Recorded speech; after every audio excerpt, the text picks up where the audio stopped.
दो बैलों की कथा। मुंशी प्रेमचंद। झूरी के पास दो बैल थे, हीरा और मोती। देखने में सुंदर, काम में चौकस, डील में ऊंचे। बहुत दिनों साथ रहते रहते दोनों में भाईचारा हो गया था।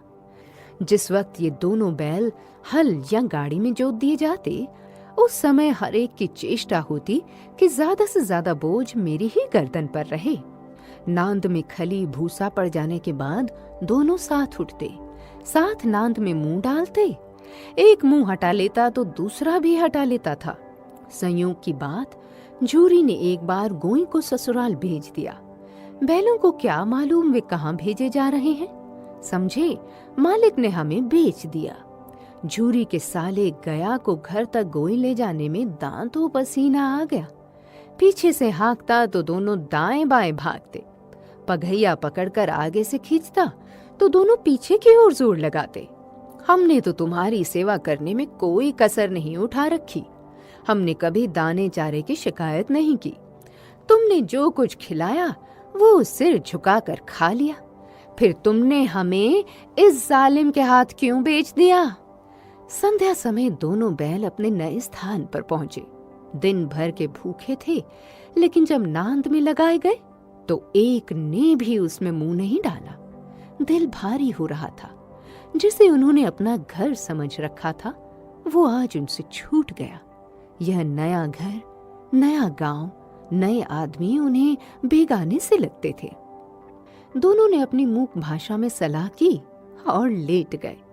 जब गांव में सोता पड़ गया तो दोनों ने जोर मारकर पगहा तोड़ा डाले और घर की तरफ चले।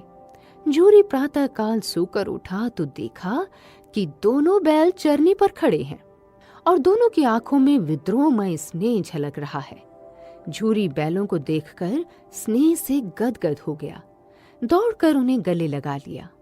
प्रेमालिंगन और चुंबन का वो दृश्य बड़ा ही मनोहर था। घर और गांव के लड़के जमा हो गए और तालियां बजा बजा कर उनका स्वागत करने लगे। एक बालक ने कहा, ऐसे बैल किसी के पास न होंगे। दूसरे ने समर्थन किया, इतनी दूर से दोनों अकेले चले आए। तीसरा बोला, बैल नहीं है वे, उस जन के आदमी हैं। इसका प्रतिवाद करने का किसी को साहस नहीं हुआ। झूरी की स्त्री ने बैलों को द्वार पर देखा तो जल उठी। बोली, कैसे नमक हराम बैल हैं कि एक दिन वहां काम न किया, भाग खड़े हुए। झूरी अपने बैलों पर यह आक्षेप न सुन सका। नमक हराम क्यों है? चारा दाना न दिया होगा तो क्या करते? स्त्री ने रोब के साथ कहा, बस तुम ही तो बैलों को खिलाना जानते हो, और तो सभी पानी पिला पिला कर रखते हैं।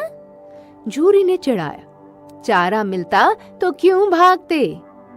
स्त्री चिढ़ गई, भागे इसलिए कि वे लोग तुम जैसे भुद्दुओं की तरह बैल को सहलाते नहीं, खिलाते हैं तो रगड़ कर जोतते भी हैं। हाँ, ये दोनों ठहरे कामचोर, भाग निकले। अब देखो कहां से खली और चोकर मिलता है। हाँ, सूखे भूसे के सिवा कुछ न दूंगी, खाए चाहे मरे। वही हुआ। मजूर की बड़ी ताकीद की गई कि बैलों को खाली सूखा भूसा दिया जाए। बैलों ने नांद में मुंह डाला तो फीका फीका, न कोई चिकनाहट न कोई रस। क्या खाएं? आशा भरी आंखों से द्वार की ओर ताकने लगे। झूरी ने मजूर से कहा, थोड़ी सी खली क्यों नहीं डाल देता बे? मालकिन मुझे मार ही डालेंगी। चुरा कर डाला। ना दादा, पीछे से तुम भी उन्हीं की सी कहोगे। दूसरे दिन झूरी का साला फिर आया और बैलों को ले चला। अब कि उसने दोनों को गाड़ी में जोता। 2-4 बार मोती ने गाड़ी को खाई में गिराना चाहा, पर हीरा ने संभाल लिया। वो ज्यादा सहनशील था।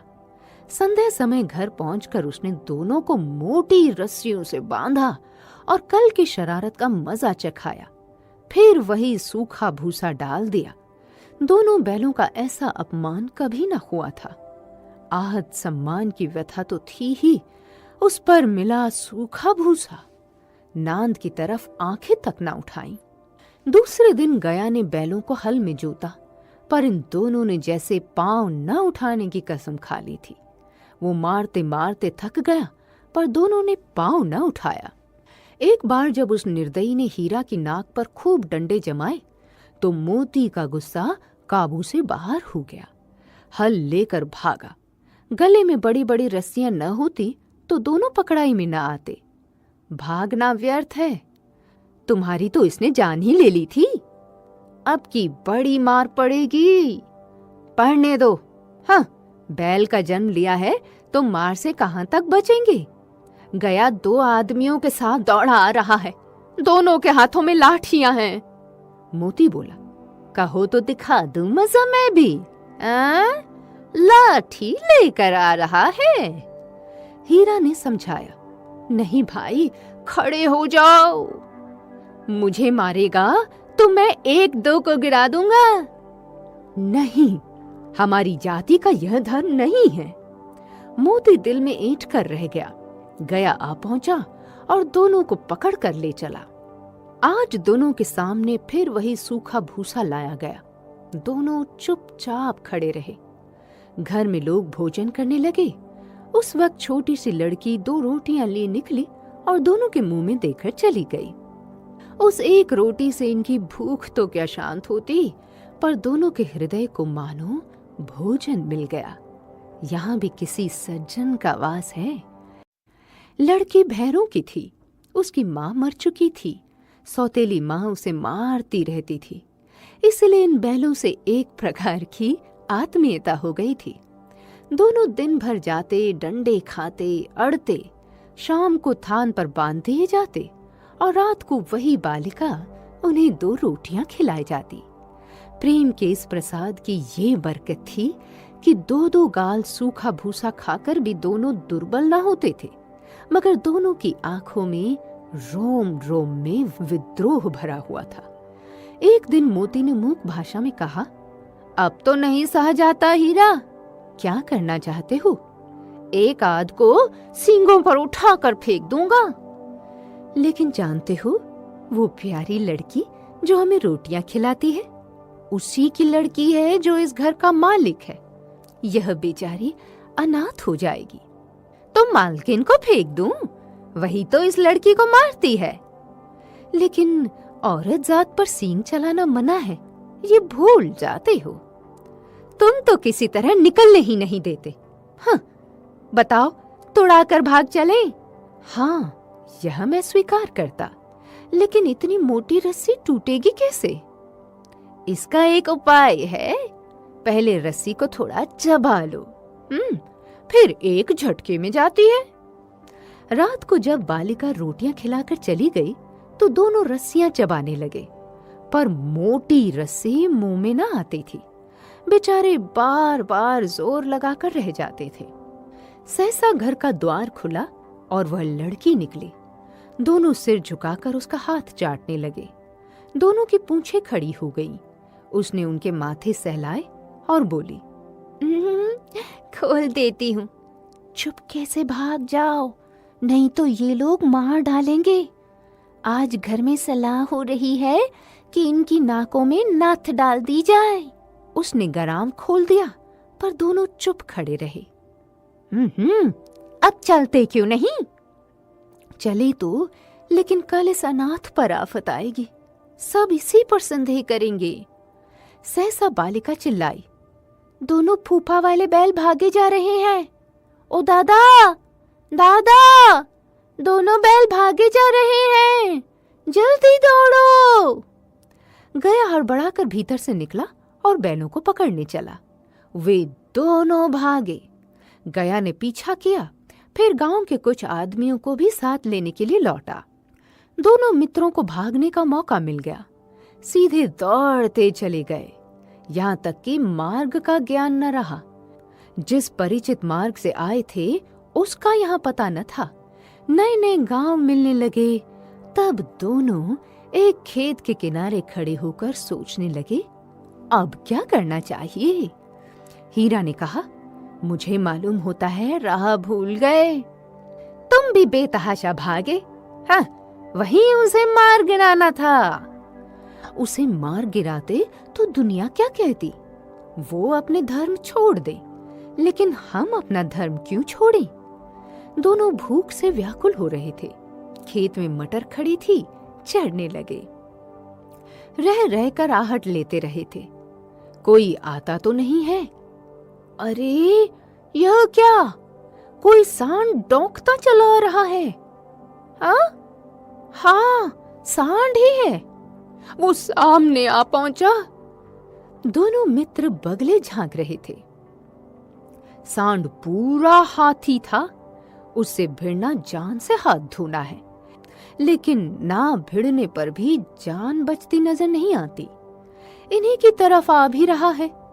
कितनी भयंकर सूरत है। बुरे फंसे, जान बचेगी क्या? कोई उपाय सोचो। अपने घमंड में फूला हुआ है, आरजू विनती न सुनेगा तो फिर यहीं मरो। बंदा तो 9-2-11 होता है।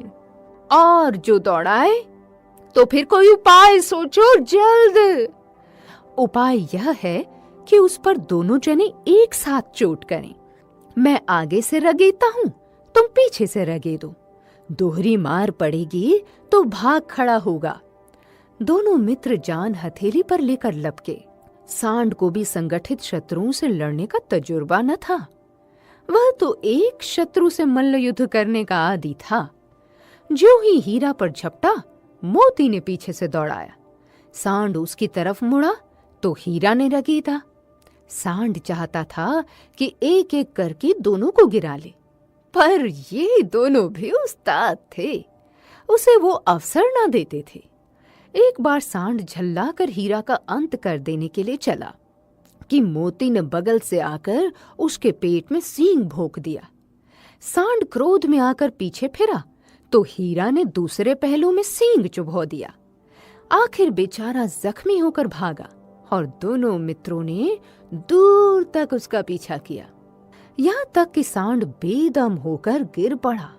तब दोनों ने उसे छोड़ दिया। दोनों मित्र जीत के नशे में झूमते चले जाते थे। मेरा जी चाहता था कि मार ही डालूं।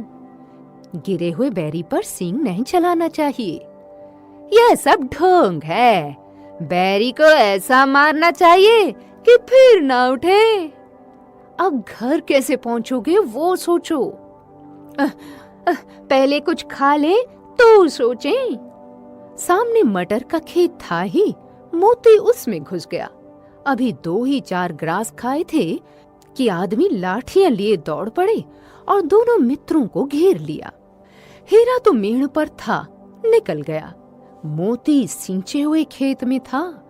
उसके खुर कीचड़ में धंसने लगे, न भाग सका और पकड़ लिया गया। हीरा ने देखा संगे संकट में है तो लौट पड़ा। फंसेंगे तो दोनों फंसेंगे।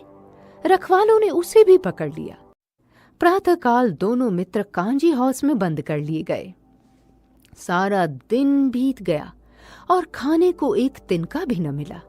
समझ में न आता था यह कैसा स्वामी है। इससे तो गया फिर भी अच्छा था।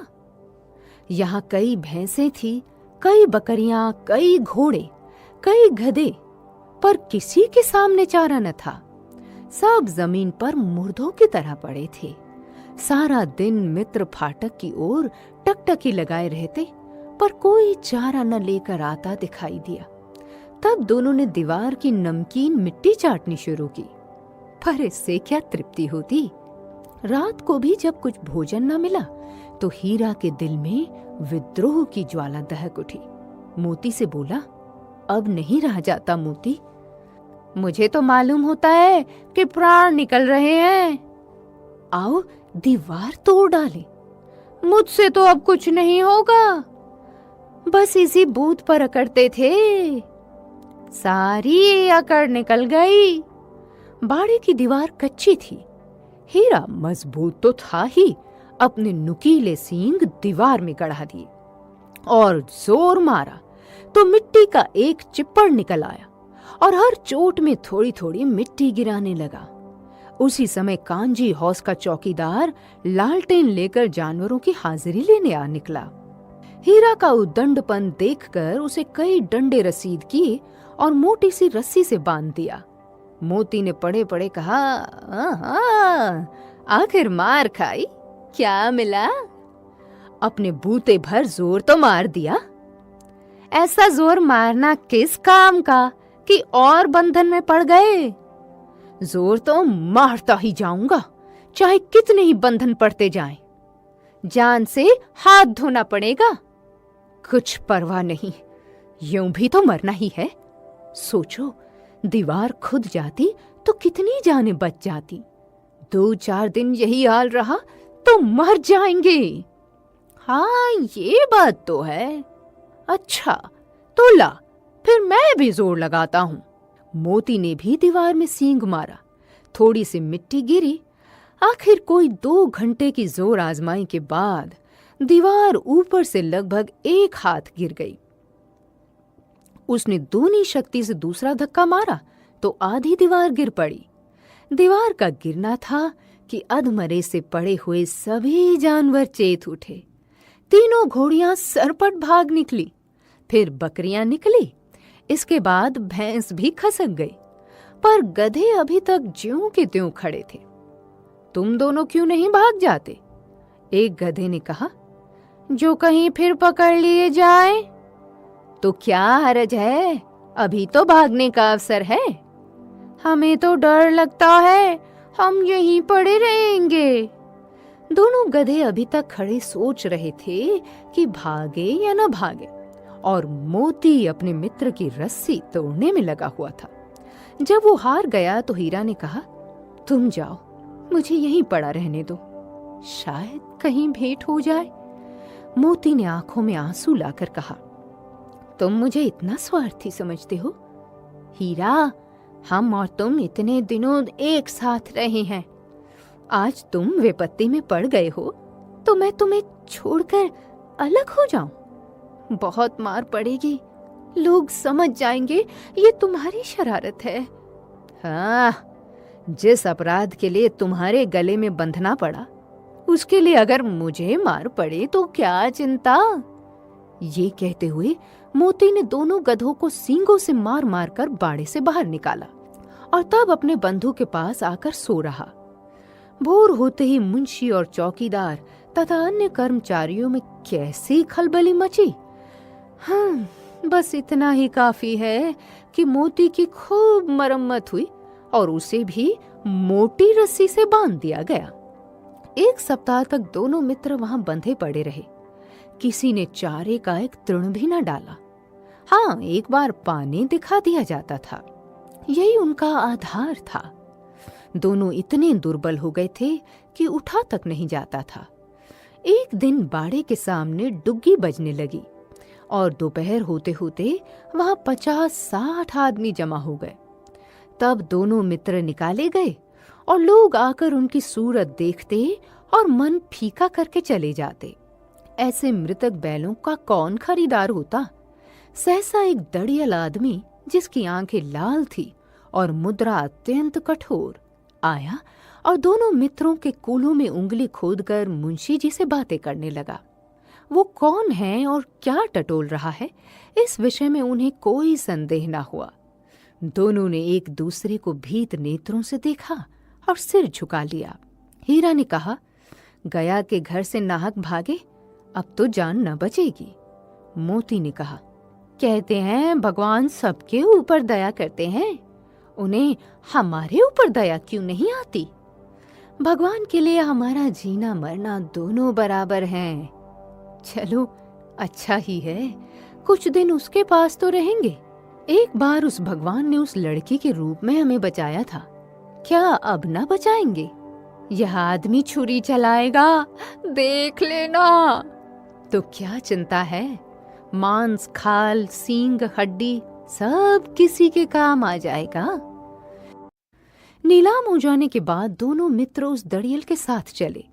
बेचारे पांव तक ना उठा सकते थे, पर भय के मारे गिरते पड़ते भागे जाते थे, क्योंकि वह जरा भी चाल धीमी हो जाने पर डंडा जमा देता था। सहसा दोनों को ऐसा मालूम हुआ कि परिचित रहा है। हाँ, इसी रास्ते से गया उन्हें ले गया था।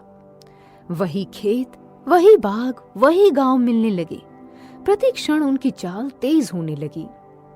सारी थकान, सारी दुर्बलता गायब हो गई। आह, ये लो, अपना ही हार आ गया। इसी कुएं पर हम पुर चलाने आया करते थे। यही कुआं है। हमारा घर नजदीक आ गया है। भगवान की दया है। मैं तो अब घर भागता हूं। ये जाने देगा, इसे मैं मार गिराता हूं। नहीं नहीं, दौड़कर थान पर चलो, वहां से आगे हम ना जाएंगे। दोनों उन्मत्त होकर बछड़ों की भांति कुलेलें करते हुए घर की ओर दौड़े। वह हमारा थान है। दोनों दौड़कर अपने थान पर आए और खड़े हो गए। दड़ियल भी पीछे पीछे दौड़ा चला आता था। झूरी द्वार पर बैठा धूप खा रहा था। बैलों को देखते ही दौड़ा और उन्हें बारी बारी से गले लगाने लगा। मित्रों की आंखों से आनंद के आंसू बहने लगे। एक झूरी का हाथ चाट रहा था। दड़ियल ने जाकर बैलों की रस्सियां पकड़ ली। झूरी ने कहा, मेरे बैल हैं। तुम्हारे बैल कैसे हैं? मैं मवेशी खाने से नीलाम ले आता हूँ। मैं तो समझता हूँ चुराए लिए जाते हो। मेरे बैल हैं। मैं बेचूंगा तो बिकेंगे। किसी को मेरे बैल नीलाम करने का क्या अख्तियार है? जाकर थाने पे रपट कर दूंगा। मेरे बैल हैं। इसका सबूत ये है कि मेरे द्वार पर खड़े हैं। दड़ियल झल्लाकर बैलों को जबरदस्ती पकड़ ले जाने के लिए बढ़ा। उसी वक्त मोती ने सींग चलाया। दड़ियल पीछे हटा। मोती ने पीछा किया। दड़ियल भागा। मोती पीछे दौड़ा। गांव के बाहर निकाल जाने पर वह रुका, पर खड़ा दड़ियल का रास्ता वो देख रहा था। दड़ियल दूर खड़ा धमकियां दे रहा था, गालियां निकाल रहा था, पत्थर फेंक रहा था, और मोती विजयी शूर की भांति उसका रास्ता रोके खड़ा था। गांव के लोग ये तमाशा देखते थे और हंसते थे। जब दड़ियल हार कर चला गया तो मोती अकड़ता हुआ लौटा। हीरा ने कहा, मैं तो डर गया था कि कहीं तुम गुस्से में आकर मार ना बैठो। अब ना आएगा। आएगा तो दूर से ही खबर लूंगा। देखो कैसे ले जाता है। जो गोली मरवा दे, मर जाऊंगा, पर उसके काम ना आऊंगा। हमारी जान को कोई जान ही नहीं समझता, इसलिए कि हम इतने सीधे हैं। जरा देर में नांदों में खली भूसा, चोकर और दाना भर दिया गया और दोनों मित्र खाने लगे। झूरी खड़ा दोनों को सहला रहा था। वो उनसे लिपट गया। झूरी की पत्नी भी भीतर से दौड़ी दौड़ी आई। उसने आकर दोनों बैलों के माथे चूम लिए।